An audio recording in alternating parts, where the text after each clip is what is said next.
Okay, magandang araw sa inyong muli at welcome back uli sa channel ko. Ayan, meron tayong dito ngayon gagawin na unit, bagong pasok. Ang tawag dito ay paper shredder machine. Ayan.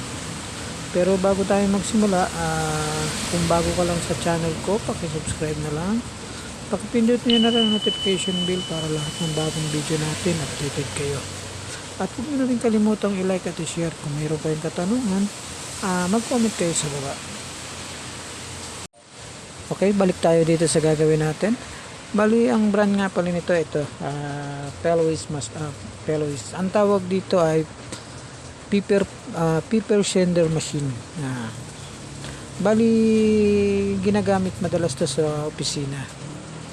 Kapag may mga importanteng mga papeles na kailangan nilang sirain, ayan, dito nila pinapasok at kusang mapupunit yung mga papel. Merong machine dyan, nakakainin yan at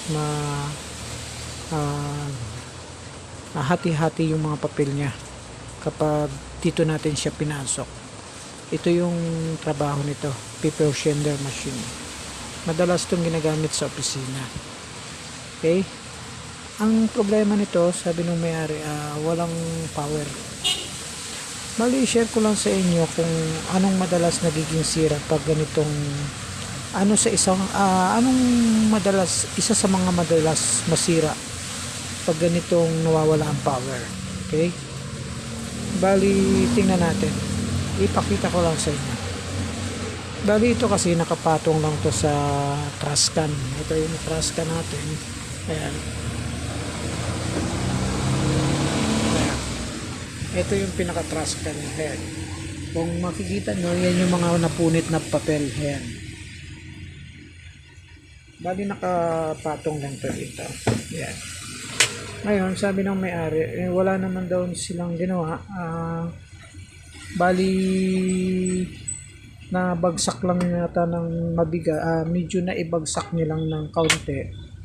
Pero gumagana naman daw to bago nangyari yon, pero nawala na lang ng power. Okay, i-share ko lang sa inyo kung alin yung madalas nagiging problema dito. Tanggalin lang natin itong unit. Yan, lagay natin, patong natin dito.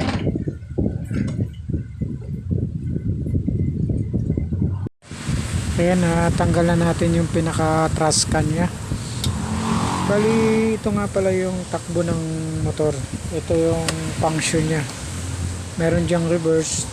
Ang gitna niyan yung pinaka off yung motor natin.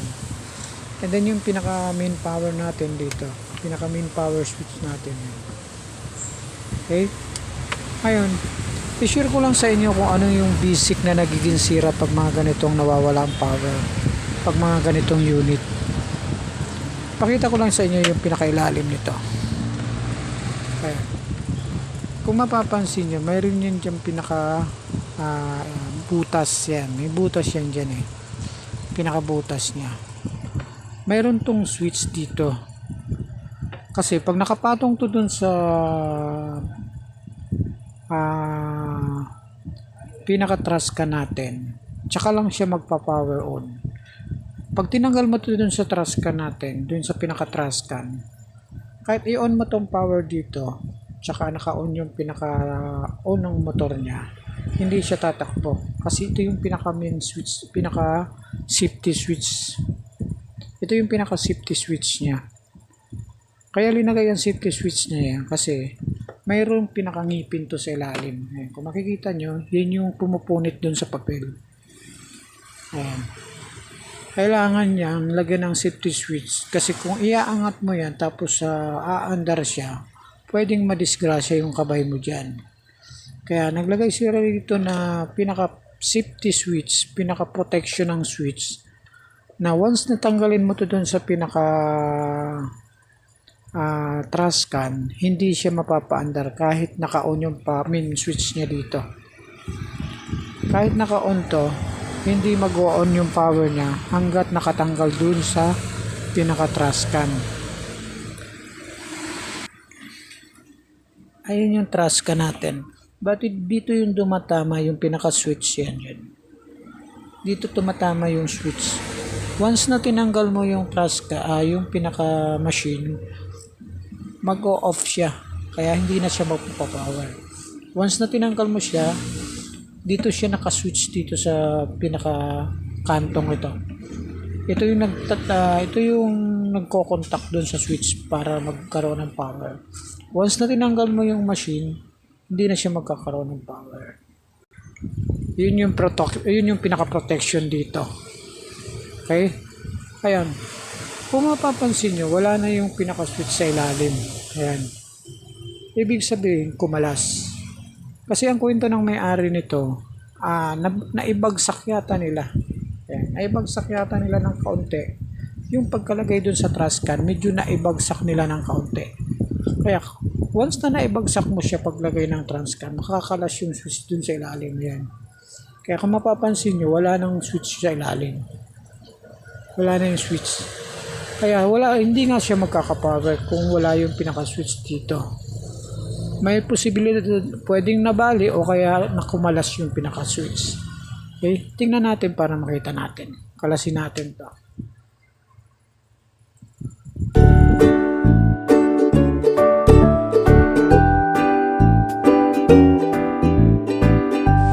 Ayan na, tanggal na natin yung pinaka-takip niya. Ito nga pala yung pinaka-motor niya. Mapapansin nyo, halos kasing laki lang siya ng blender. Yung motor ng blender, halos kasing laki lang siya. Yan yung nagpapatakbo dito sa gear. Yan. Pag tinamakbo itong gear, ito naman dito naman, siya naman yung tatakbo itong pinakatalim para doon mapunit yung pinakapapel. Ayan.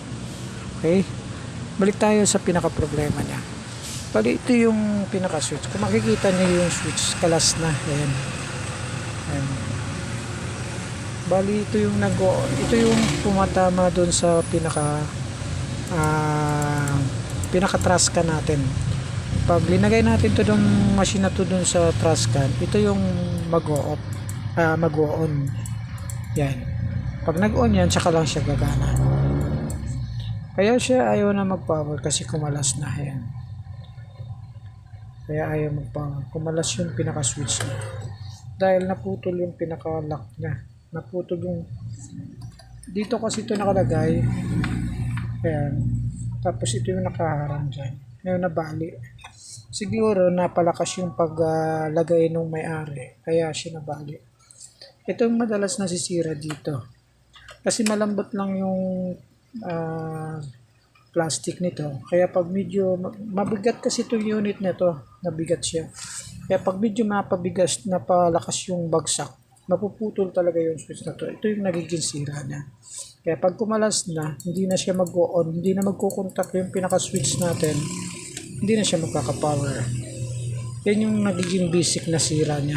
Itong switch niya dito sa pinaka-safety switch natin. Okay? Then, subukan natin i-repair, gawin natin. Subukan natin gawin ng para mailagay uli yung pinaka-lock niya. Tingnan natin para makita natin kung aandar na yung power niya.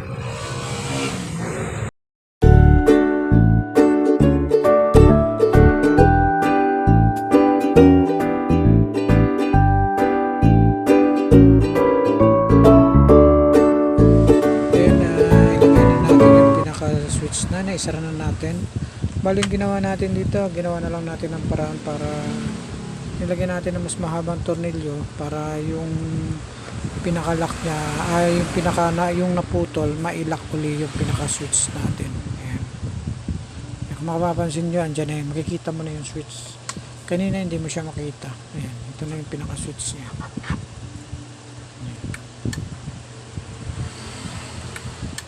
Okay, testing natin para makita natin kung gagana na siya.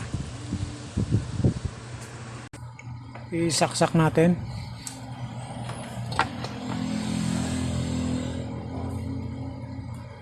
Ayan, nakasaksak na. Power natin yung pinaka-mains power na. Ayan. Mapapansin nyo, naka-on na yung power niya pero ayaw pa rin siya umikot. Ganon din yung sa motor. Naka-on na rin yung sa motor niya pero ayaw pa. Kailangan i-switch muna natin yung pinaka-safety switch natin. Ito.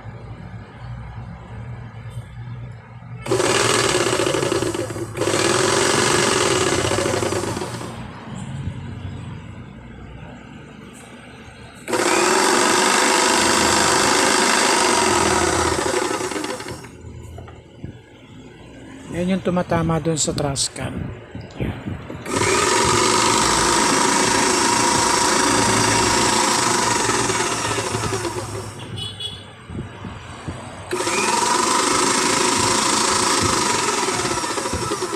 Okay, actual na natin ikabit.